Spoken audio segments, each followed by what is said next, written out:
శ్రీ గురుభ్యో నమ. ఓం శ్రీ గణేశాయ నమ. ఓం సరస్వతాయ నమ. ఓం గురు దత్తాత్రేయ నమ. గురు బ్రహ్మ గురు విష్ణు గురుదేవ మహేశ్వర గురు సాక్షాత్ పరబ్రహ్మ తస్మై శ్రీ గురువే నమ. మా గురువు గారు అయినటువంటి శ్రీకృష్ణ గురుజీ గారికి పాదాభివందనం చేస్తూ శ్రీ సాయినాథాయ నమ. శ్రీ సాయి సచ్చరిత్ర మొదటి పారాయణం. ఉపోద్గతము. మహారాష్ట్ర దేశంలో వారందరికీ శ్రీ గురు చరిత్ర సుప్రసిద్ధము. ఆ దేశం అంతటా దత్తాత్రేయ భక్తులు దీన్ని చదివేదరు. కొందరు దీన్ని నిత్య పారాయణం చేసేదరు. దీన్ని రచించిన వారు సరస్వతి గంగాధరుడు. ఇందులో శ్రీపాద శ్రీవల్లభ యొక్కయు శ్రీ నరసింహ సరస్వతి శివం యొక్క లీలలు విచిత్ర చర్యలు వర్ణింపబడినవి. వీరిద్దరూ దత్తాత్రేయుని ముఖ్య అవతారములు. ప్రముఖ మరాఠీ గ్రంథకర్తయగు శ్రీ ఎల్ఆర్ పాంగకర్ అభిప్రాయము ప్రకారం మీ రెండు తరములు 14-15 శతాబ్దం వెలిసాను. దత్తాత్రేయుని తదుపరి అవతారములు కూడా గలవు. ఇందులో ముఖ్యమైనవి నైజము ఇలాకాలో శ్రీ మాణిక్య ప్రభువు, షోలాపూర్ జిల్లాలో శ్రీ అక్కలకోట మహారాజు, తొట్టతొదుకు అహ్మదాబాద్ నగర్ జిల్లాలో షిరిడీలో శ్రీ సాయిబాబాను. బాబా 1918 సంవత్సరంలో మహాసమాధి చెందారు. శ్రీ అక్కలకోట మహారాజు అవతార పరంపరయే శ్రీ సాయిబాబా అయిన కొందరు భక్తుల నమ్మకం. 5వ అధ్యాయంలో వేప చెట్టు కింద పాదుకులు ప్రతిష్ఠించిన కథయు, ఇది 20వ అధ్యాయంలో చెప్పబడిన హరిశ్చంద్ర పితలే అనుభవమును ఈ నమ్మకం దృఢపరుచుచున్నవి. పైన వివరించిన 2 అవతారములు విచిత్ర లీలను శ్రీ గురుచరిత్ర గ్రంథమందు 53వ అధ్యాయంలో సరస్వతి గంగాధరుడట్లే వర్ణించను. ఇట్లనే శ్రీ గోవింద రఘునాథ్ ఓరఫ్ అన్నా సాహెబ్ దాబోల్కర్, హేమడ్ పంత్ అనువారు శ్రీ సాయి లీలను 53వ అధ్యాయంలో శ్రీ సాయి సచ్చరిత్ర గ్రంథం వర్ణించి ఉన్నారు. కనుక ఈ సాయి సచ్చరిత్రము ఈనాటి గురు చరిత్ర అని చెప్పవచ్చును. పై చరిత్రల గురించి కింద అంశంలో గమనార్హము. శ్రీ గురు చరిత్రను రాసిన వారు కన్నడము వారు కాబట్టి వారికి మరాఠీ భాష బాగా తెలియకుండాను. అయినప్పటికీ వారి ఇష్టదైవం యొక్క ఆశీర్వాదం వల్ల మరాఠీ భాషలో ప్రసిద్ధికెక్కిన గొప్ప గ్రంథమును వారు రాయగలిగారు. శ్రీ సాయి సచ్చరిత్ర యొక్క గ్రంథకర్త సుప్రసిద్ధ మరాఠీ వారు. వారు మహారాష్ట్ర దేశంలో అనేక యోగుల చరిత్రలో చదివి ఉన్నారు. ప్రసిద్ధి చెందిన ఏకనాథ భాగవతం వారి నిత్య పారాయణ గ్రంథము. శ్రీ సాయి సచ్చరిత్రము జాగ్రత్తగా చదివినచో ఏకనాథ భాగవతంలో పెక్కు విషయములు శ్రీ సాయి సచ్చరిత్రంలో పొందుపరిచి ఉండుట చూడగలరు. ఏకనాథ భాగవతం మా రాజ్మా చేస్తున్నారు. రోజు అంటే మంగళవారం బుధవారం సాయంత్రం 4 గంటల నుండి పారాయణం కృష్ణానోస్ అనే యూట్యూబ్ ఛానల్లో జరుగుతుంది. మీరు అక్కడికి వెళ్ళి చూడవచ్చు. శ్రీ గురు చరిత్రం యొక్క ముఖ్యంగా కర్మకాండపై ఆధారపడి ఉండుటచే దాన్ని బోధపరుచుకొనుట బహు కష్టము. దాన్ని ఆచరణలో పెట్టుట మరింత కష్టము. దత్తాత్రేయుని ముఖ్య శిష్యులు కూడా దాన్ని ఆచరణలో పెట్టలేకున్నారు. శ్రీ సాయి సచ్చరిత్ర విషయము అట్టిది కాదు. అందులో విషయములు తేట తెల్లముగా మిక్కిలి సామాన్యమైనవి. ఇందులో చెప్పిన వానిని అందరూ సులభంగా గ్రహించి ఆచరణలో పెట్టగలరు. శ్రీ గురు చరిత్ర వర్ణించిన విషయములు అవి జరిగిపోయిన 100 ఏళ్లకు రాయబడినవి. కానీ సాయి సచరిత్రలో కొన్ని లీలలు రచయిత స్వయంగా చూచను. శ్రీ సాయిబాబా యొక్క అనుమతి పొంది వారి ఆశీర్వాదంతో ఈ గ్రంథమును ప్రారంభించను. వారి యజ్ఞానుసారము అక్కడికక్కడ ముఖ్యమైన విషయం లీలలో టూకీగా రాయించుకొనను. 1918 సంవత్సరంలో సాయిబాబా సమాధి చెందిన తర్వాత శ్రీ సాయి లీల మాసపత్రికలో సాయి సచ్చరిత్రను కొంచెంగా ప్రకటించను.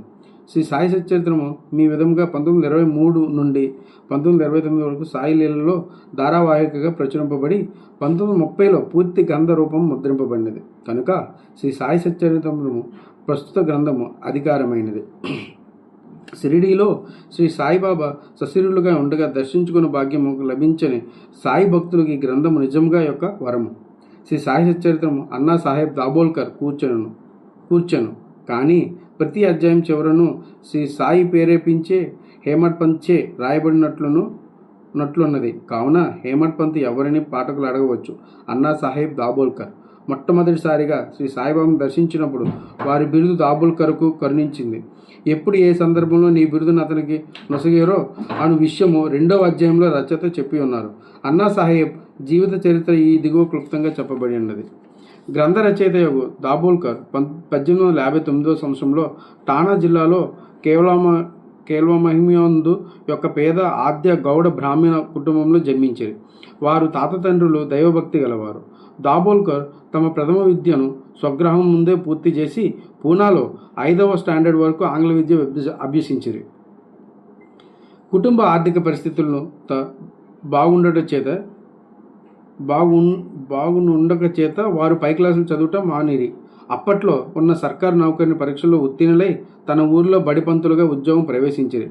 ఆ సమయం ముందు కులాబా జిల్లాలో మమల్తదారుగా నున్న సాబాజీ చింతామణి చిట్నీస్ అనువారు వీరి సచ్చరితను బుద్ధి కుశలతను సేవారీతిని చూచి మెచ్చుకొని తలాటిను గ్రామోద్యోగిగా నియమించిరి.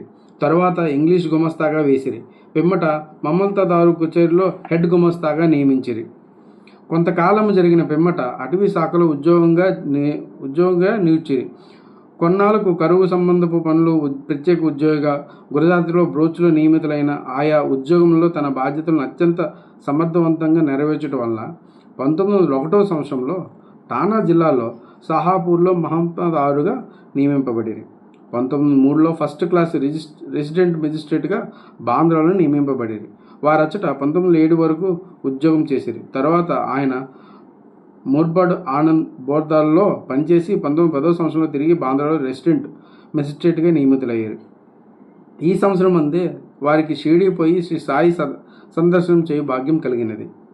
1916లో వారు ఉద్యోగ విరమణ చేసిన పిమ్మట కొన్ని నెలల వరకు తాత్కాలిక ఉద్యోగిగా పనిచేసిరి.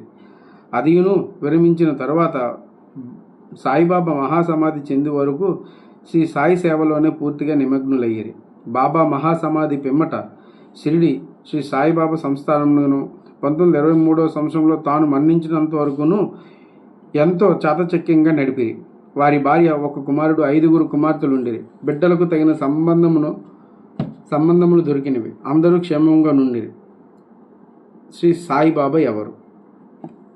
సాయిబాబా ఎవరు అను ప్రశ్నకు 3 విధాలుగా సమాధానం చెప్పవచ్చును.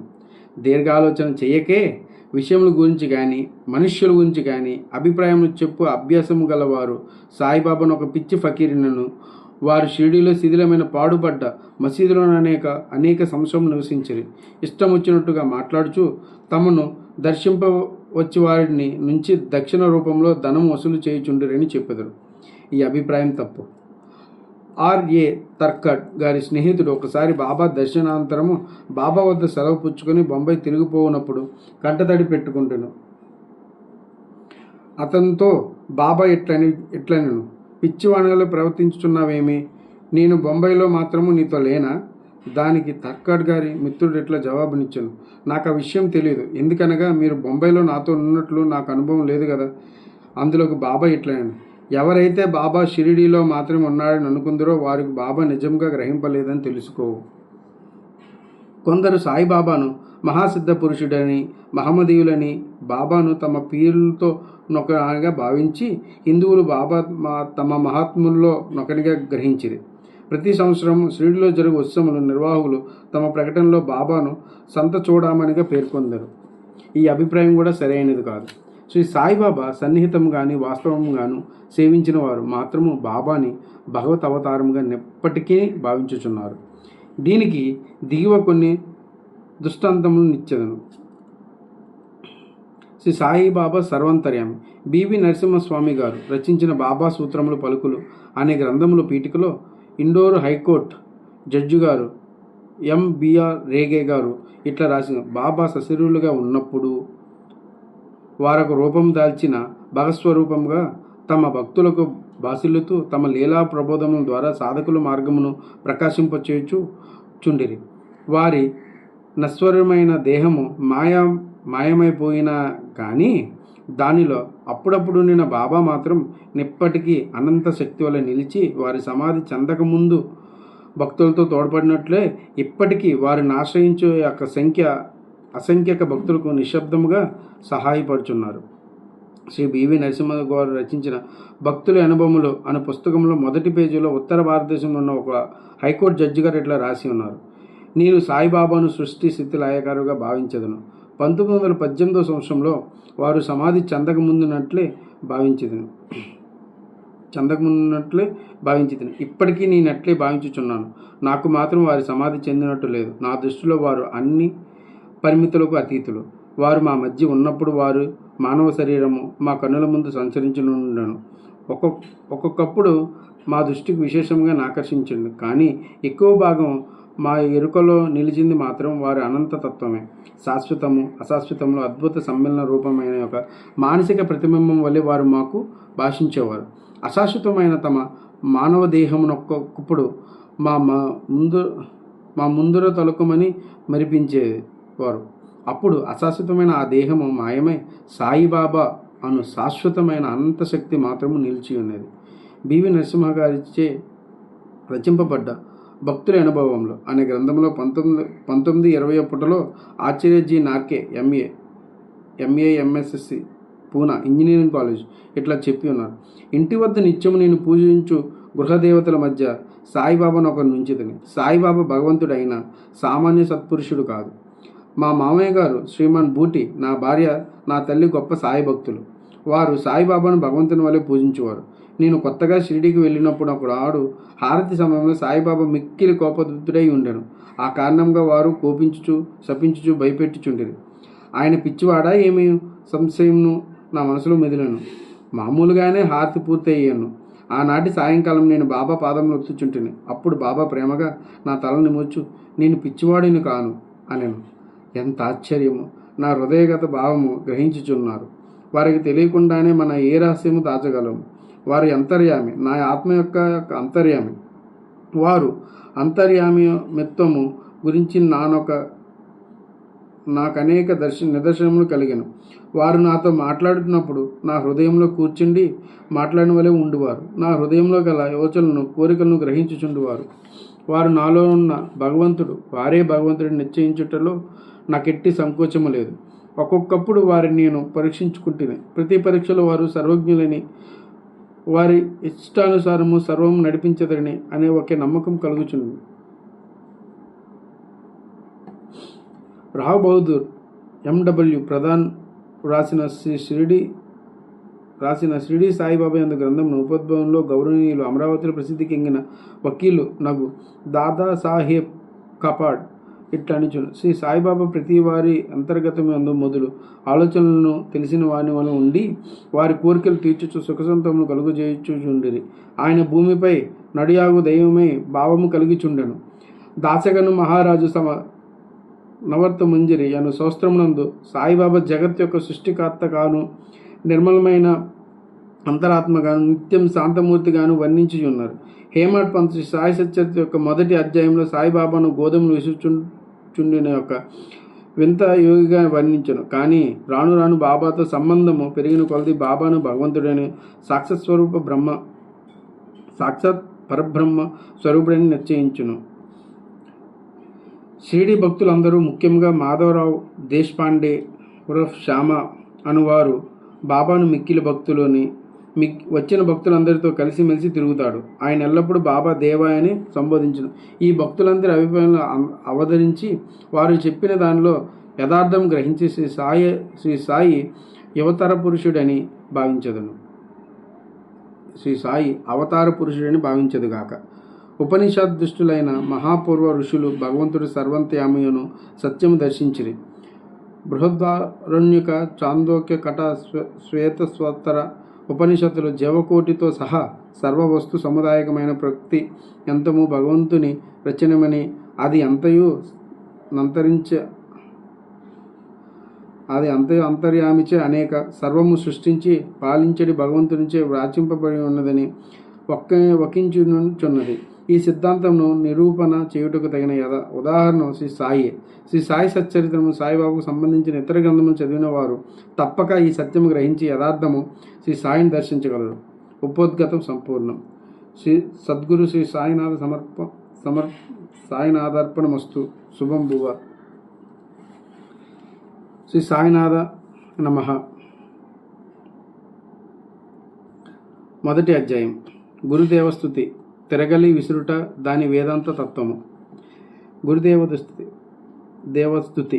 పూర్వం సాంప్రదాయానుసారము హేమడ్ పంత్ శ్రీ సాయి సచ్చరిత గ్రంథమును గురుదేవస్థుతితో ప్రారంభించుచున్నారు. ప్రప్రథమంగా విఘ్నేశ్వరు స్మరించుచు ఆటంకములను తొలగించి ఈ గ్రంథము జయప్రదంగా సాగునట్లు వేడుకుంటును. శ్రీ సాయినాథే సాక్షాత్ శ్రీ గణేశుడని చెప్పుచున్నారు. పిమ్మట శ్రీ సరస్వదేవిని స్మరించి యోమో తనని గ్రంథరచనకు పురుగొల్పునందును నమస్కరించుచు శ్రీ సాయియే సరస్వతి స్వరూపులై తమ కథను తామే గానం చేయుచున్నారని చెప్పుచున్నాం. తదుపరి సృష్టి స్థితి లయకారకులకు బ్రహ్మ విష్ణు మహేశ్వరులు ప్రార్థించి శ్రీ సాయి త్రిమూర్తాత్మక స్వరూపులని సమర్థ సద్గురులని వారు మనలను సంసారం నదిని దాటించగలరని చెప్పుచున్నారు. తర్వాత తమ గృహదేవతయు నారాయణ ఆదినాథునకు నమస్కరించి వారు కొంకణ దేశంలో వెలిసి ఉన్నారని, ఆ భూమి పరశురాముడు సముద్రము నుండి సంపాదించినదని చెప్పుచు వారి వంశ మూల పురుషుని స్తోత్రం చేసిరి. అటు పిమ్మట గోత్ర ఋషి యొక్క భరద్వాజుని స్మరించెను. అంతేగాక యజ్ఞవకులుడు, భృగుడు, పరాశుడు, నారదుడు, సనక సనానందులు, సనత్కుమారుడు, శుకుడు, సౌనకుడు, విశ్వామిత్రుడు, వశిష్ఠుడు, వాల్మీకి, వాసుదేవుడు, జమిని, వసంపాయనుడు, నవయోగేంద్రులు, మున్నగు పలువురు మునులను, నివృత్తి, జ్ఞానదేవు, సోపాను, ముక్తాబాయి, జనార్దుడు, ఏకనాథుడు, నామదేవుడు, తుకారాం, కాన్వ, నరహరి తదితర అర్వచనీయ యోగీశ్వరులను కూడా ప్రార్థించను. తదుపరి తన పితృమహామహుడైన సదాశివునకు, తండ్రి రఘునాథునకు, కన్నతల్లి చిన్నతనం నుండి పెంచి పెద్ద చేసిన మేనత్తకు, తన జ్యేష్ఠ సోదరునికి నమస్కరించను. అటుపై పాఠకులు నమస్కరించి ఈ గ్రంథము ఏకాగ్ర చిత్తముతో పారాయణం చేయుడని ప్రార్థించను. చివరగా తన గురువు దత్తావతారగు శ్రీ సాయిబాబాకు నమస్కరించి తాను వారిపై పూర్తిగా ఆధారపడి ఉండినని చెప్పుచు ఈ ప్రపంచం మిథ్యేనము, బ్రహ్మయే సత్యమని అనుభవము తనకు కలిగి శక్తి వారికే కలదని చెప్పుచు నీ ప్రపంచంలో నీయే జీవులను పరమాత్మ నివసించున్నాడు వారందరికీ నమస్కరించను. పరాశుడు, వ్యాసుడు, సుండిలుడు మొదలగు వారు చెప్పిన భక్తి మార్గము పొగడి వర్ణించిన పిమ్మట హేమాడ్ పంత్ ఈ కింది కథను చెప్పుటకు ప్రారంభించెను. 1910వ సంవత్సరంలో తదుపరి ఒకనాటి ఉదయమున నేను షిరిడి మసీదులో ఉన్న సాయిబాబాను దర్శనం కొరకు వెళ్ళితిని. అప్పుడు జరిగిన ఈ కింది విషయము గమనించి మిక్కిలి ఆశ్చర్యపడితిని. బాబా ముఖ ప్రక్షాళనను గావించుకొని గోధుమలు విసురుటకు సంసిద్ధుడగిచుండెను. వారు నేలపై గోనెపరిచి దానిపై తిరగలించిరి.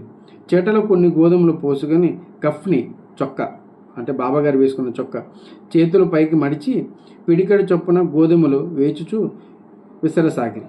అది చూచి నాలో నేను, ఈ గోధుమ పిండి బాబా ఏమి చేయుచును? ఆయన ఎందులకు గోధుమలను విసురుచుండెను? వారు భిక్షాటనంచే జీవించువారే, వీరికి గోధుమ పిండితో నేమి నిమిత్తము?